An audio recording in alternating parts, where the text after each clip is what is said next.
Hello, beautiful people. How are your days going? That sounds like I'm asking you how your days to your dates are going. But yeah, how is your day going? Yeah, I think that's better. How is your day going? So today we have a rather fun, by the word, yeah, rather fun topic. Rather fun topic. So everybody, every human being, we all have our desires, Everybody has something they are driving for or something they are pushing towards. Everybody has a desire, something they want to achieve, a goal they want to meet. Every single person.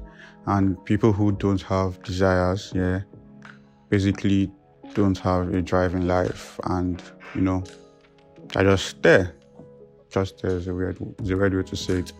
But yeah, get everybody has desires, and desires aren't bad. Yeah, they aren't bad.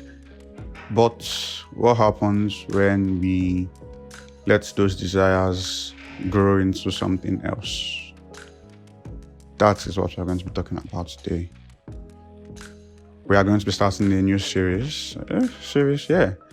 New series on the channel. It's the Heart of Sin, and we are basically going to be talking about things about sin, like the core of sin, how sin relates to us, what we do with sin, and things like that. So today we are talking about desire, how desire relates to sin. So desires, like I said at the beginning, they aren't inherently bad, because we all have desires, we all have goals and everything, But then when we let them grow to something else, they become sin. Yeah, they can become sin. Because if you look at it, every temptation we face, every single temptation is born from our desires. Every single temptation is born from our desires. There is no way you'll be tempted to do something that you don't desire, because you won't do it. Let's take, for example, what's sin? Let's take, for example, lying. Lying. So most times we lie to get out of trouble. And why do we like to get out of trouble? Because we desire not to get in trouble, not to be punished.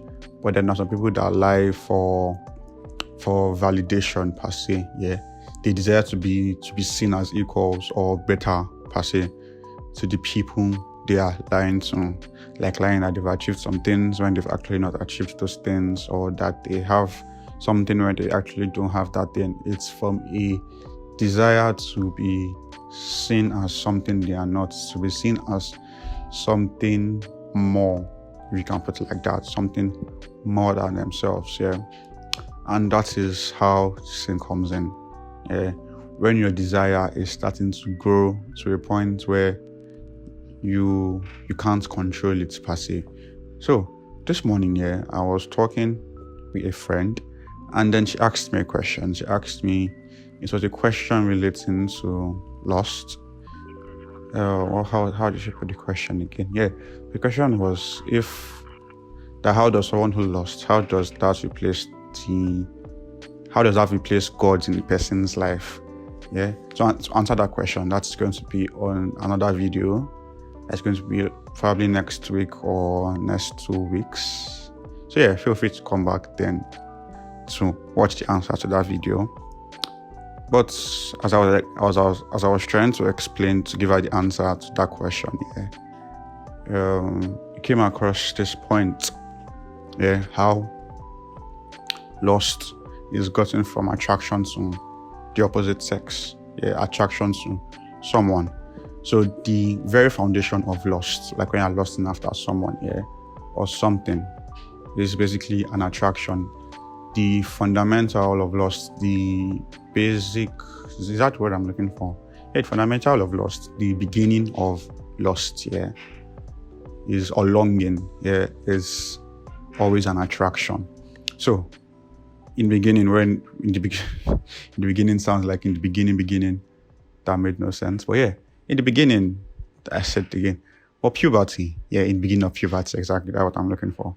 So when everybody reaches the stage of puberty, they start to get attracted to people, yeah, and that attraction in and of itself isn't bad because we are meant to be attracted to people, yeah.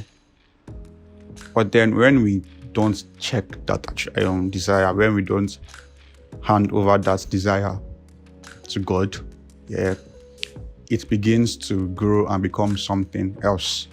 Yeah, that attraction for someone, for something, in this case, lust for someone. So that attraction to someone, yeah, it's always, not always, it will lead to lust eventually because it has become perverted. Your desires has been twisted, yeah.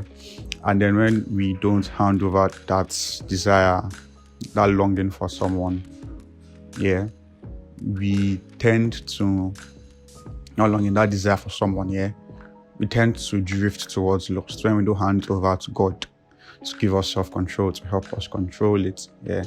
We end up drifting towards lust, yeah. We start lusting for someone, and then that ends up leading to other things.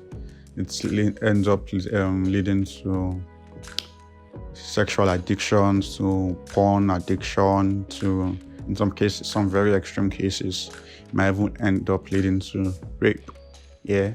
So that is the fundamental of every sin. The fundamental of every sin is desire. Having those desires aren't bad. Having those attraction, having that wanting for something, none of itself isn't bad. When it becomes bad is when we don't hand that desire, that attraction, that's whatever it is, over to God, and when we try to handle it ourselves. That is when everything scatters, everything changes when the financial attract. That is when everything changes, yeah.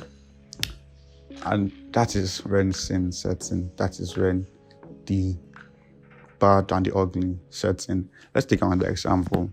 Let's take someone who desires to be rich, for example. Yeah? Someone who desires to be rich. Now, is that a bad desire? No. Is that a bad thing to want to achieve? No, not in any way. But then, when that desire now turns into something else, that is when it becomes bad. For example, so like at the beginning of the journey, of the desire journey, yeah, there is desire to want to get rich. There's desire to want to get rich, yeah, to make money and everything. And then if we hand that over to God, that okay, God, I want to get rich, I want to get more money, I want to grow financially and everything, yeah. God will be like, okay, because yes, in as much as He is our master and our savior, He is also our father, He's also our friend. So He would also want us to be stable financially. He would also want good things for us. In your case, it might be financially. He would also want good things for you, yeah. So it's going to help you grow financially, yeah. But then when we don't hand it over to God and when we want to take it into our own hands, that is when the bad starts to set in, yeah.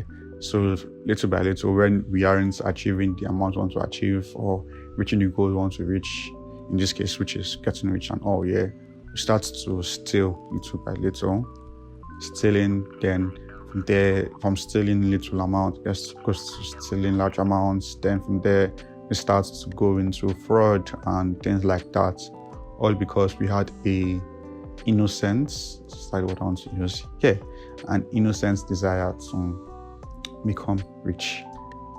And that is when that is what led to thefts and fraud and all those other things, yeah.